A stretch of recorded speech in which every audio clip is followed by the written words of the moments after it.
అయితే వ్యవసాయాన్ని పెనుభారంగా మార్చింది కాంగ్రెస్ ప్రభుత్వం అంటూ వ్యవసాయం ఎట్లా చేయాలో తెలియనటువంటి పరిస్థితులు ఇవాళ రాష్ట్ర రైతంగా ఉంది.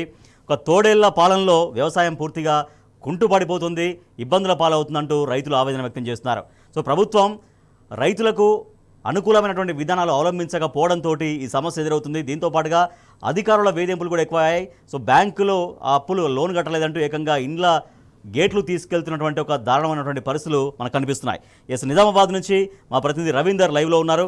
రైట్ రవీందర్, నిజామాబాద్ ఉమ్మడి జిల్లా వ్యాప్తంగా రైతాంగం ఎదుర్కొంటున్నటువంటి సమస్యలు, బ్యాంక్ అధికారుల వేధింపులు కావచ్చు, సరిగా ప్రాపర్గా రుణమాఫీ కాకపోవడంతో అక్కడ పడుతున్నటువంటి ఇబ్బందులు, దాంతో బ్యాంక్ అధికారులు వాళ్ళని పెడుతున్నటువంటి ఇబ్బందులు, ఇంకా ఇవన్నీ కూడా వెలుగులోకి వచ్చినవి ఉండొచ్చు, రానివి ఉండొచ్చు. ఇవన్నీ కూడా జిల్లా రైతాంగంలో ఎటువంటి ఇబ్బందులు కనిపిస్తున్నాయి?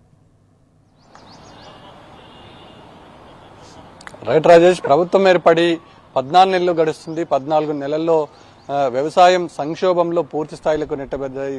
ప్రస్తుతం తెలంగాణ రాష్ట్రంలో వ్యవసాయం రైతులు సంక్షోభాన్ని ఎదుర్కొంటున్నారు, అనేక ఇబ్బందులు ఎదుర్కొంటారు. అనేక ఉదాహరణలు ప్రభుత్వం ఏర్పడిన కాడి నుంచి ఇప్పటి వరకు ప్రతినిత్యం ప్రజల నోళ్లలో, మీడియా వర్గాలలో, అదేవిధంగా మేధావి వర్గంలో ఇవాళ రైతులు ఇబ్బంది పడుతున్నారనే వార్తనే ప్రధానంగా ప్రస్తావించిన సందర్భం స్పష్టంగా కనబడుతుందిగా. సోషల్ మీడియా వేదికగా ముఖ్యంగా రైతులు అనేక అంశాల పట్ల ప్రభుత్వాన్ని నిలదీస్తున్నారు, కడిగి పారేస్తున్నారు. ప్రతి విషయం పట్ల ఇవాళ ప్రభుత్వం వ్యవహరించిన తీరు పట్ల చైతన్యవంతమైన రైతులు గతంతో కంపారిజన్ చేసుకొని ఆనాటి ముఖ్యమంత్రి కేసీఆర్ హయాంలో పరిస్థితి ఏ విధంగా ఉండే, ఇప్పుడు ఏ విధంగా ఉంటుందనే అంశంపైన కంపారిజన్ చేసుకొని మరీ ప్రభుత్వానికి నిలదీస్తున్న సందర్భం ప్రతిరోజు కనబడుతుంది. అందులో భాగంగానే ప్రతి ఎకరానికి రైతు భరోసాని కల్పిస్తామని చెప్పినటువంటి ప్రభుత్వం ఇచ్చిన మాట పూర్తి స్థాయిలో తప్పి అరకొర నిధులు మంజూరు చేసి అరకొరగా ఇవాళ రైతులకు ఇబ్బంది పెట్టే పరిస్థితి కనబడుతుంది. ఇక కరెంటు కోతలు ఎండాకాలం స్టార్ట్ అయ్యి విపరీతమైన కరెంటు కోతలు స్టార్ట్ అయ్యాయి. బోర్లపై ఆధారపడి ఉన్నటువంటి పంటలు ఎండిపోయే పరిస్థితి ఉంటుంది.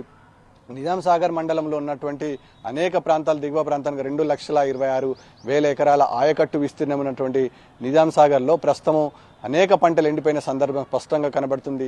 ఆయకట్టు దిగువ భాగానికి వరకు ముఖ్యమంత్రి కేసీఆర్ ఉన్న సమయంలో నీళ్ళు అందిన పరిస్థితి ఉంటుంది. ఇప్పుడు ఆ పరిస్థితి పూర్తిగా లేదు. ఆయకట్టు చివరి వరకు నీళ్ళు వచ్చే పరిస్థితి కనబడుతుంది. కారణం ఏంటంటే కాలువలను తీయని పరిస్థితి. కాలువల్లో చెత్త చెదారం పేరుకపోతే కనీసం కాలువలను మరమ్మత్తు చేయలేని దుస్థితి వల్ల అనేక చిన్న సన్నకారు రైతులు కాలువల ద్వారానే వ్యవసాయం చేసుకునే రైతులు తీవ్ర ఇబ్బందులు ఎదుర్కొంటున్న సందర్భం స్పష్టంగా కనబడుతుంది. కేవలం వేలల్లో ఖర్చు చేస్తే లక్షలాది ఎకరాలకు భూమి సాగే అంశాన్ని ఇవాళ అధికారులు తమకు పట్టనట్టుగా వివరిస్తున్నారు. ముఖ్యంగా ఇరిగేషన్ అధికారులు పూర్తి స్థాయిలో విఫలమయ్యారు. రైతులు ఎదుర్కొంటున్న దుస్థితిపైన కన్నెత్తి కూడా చూడని సందర్భం స్పష్టంగా కనబడుతుంది. ఇవాళ రైతాంగం ఒకటే ఆలోచిస్తుంది, గతంలో కేసీఆర్ ముఖ్యమంత్రిగా కొనసాగినంత కాలం ఇలాంటి పరిస్థితి ఏ రోజు కూడా కలగలేదు. టెన్షన్గా అనుకున్న పని అనుకున్నట్ల జరుగుతుంది. ట్రాన్స్ఫార్మర్లు ఇవాళ పేలిపోతున్నాయి. ఎండలు ముదిరిన కొద్దీ రైతులకు ఒక ట్రాన్స్ఫార్మర్ పేలిపోతే అది రోజుల తరబడి రిపేర్ కావడానికి సమయం పడుతుంది. ఆ ట్రాన్స్ఫార్మర్ తిరిగి పంటకు చేరేంత వరకు రైతులు తీవ్ర ఇబ్బందులు ఎదుర్కొంటున్నారు. పంటకు చేరిన తరుణంలో పంటలు పూర్తి స్థాయిలో ఎండిపోయిన పరిస్థితి ఉంటుంది. గతంలో ఒక ట్రాన్స్ఫార్మర్ అయితే ఇక్కడ ఆయకట్టు చివరి వరకు కూడా నీళ్లు అందించడంలో ఎందుకు వైఫల్యం చెందుతుంది? అక్కడ నీటిని ఆర్గనైజ్ చేయడంలో, నీటిని ఆయా పొలాలకు మళ్లించడంలో అధికార యంత్రాంగం, అంటే ఎవరైతే అక్కడ నీళ్లను మళ్లించే దాన్ని మానిటరింగ్ చేస్తారో, మానిటరింగ్ చేయలేకనా రైతులకు పొలాలకు నీళ్లు దేనికోసం ఇవ్వలేకపోతున్నారు? కారణం ఏంటి? ఈ వ్యవహారం అంతా ఇరిగేషన్ శాఖ చూసుకుంటుంది. పూర్తి స్థాయిలో ఇరిగేషన్ శాఖ ఆధ్వర్యంలో వ్యవసాయ శాఖతో సమావేశం ఏర్పాటు చేసి వ్యవసాయ శాఖ, ఇరిగేషన్ శాఖ ఇద్దరు కలిసి కోఆర్డినేషన్ చేసుకోవాల్సిన వ్యవహారం.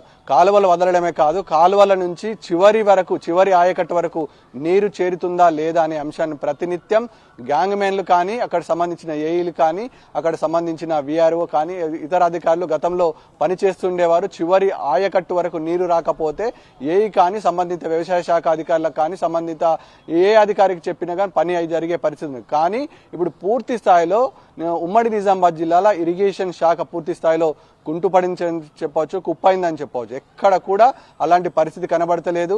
ముఖ్యంగా చిన్న సన్నకారు రైతులు, చెరువులపై ఆధారపడే రైతులు, ముఖ్యంగా నిజాం సాగర్ ఆయకట్టు ఆనుకొని ఉన్నటువంటి రైతులు దిగువ వరకు నిజాం సాగర్ ఆయకట్టు నిజామాబాద్ రూరల్ కాన్స్టిట్యున్సీ వరకు వస్తుంది. అంటే దాదాపుగా 16-17 ఎకరాలకు విస్తీర్ణములో ఉన్న 100 ఎకరాలకు సాగునీరు అందించే ఈ నిజామాబాద్ రూరల్ పరిసర ప్రాంతాల్లో చాలా రైతుల వల్ల ఈ పంటలు పండక ఇబ్బంది పడుతున్న పరిస్థితి Right. స్పష్టంగా కనబడుతుంది.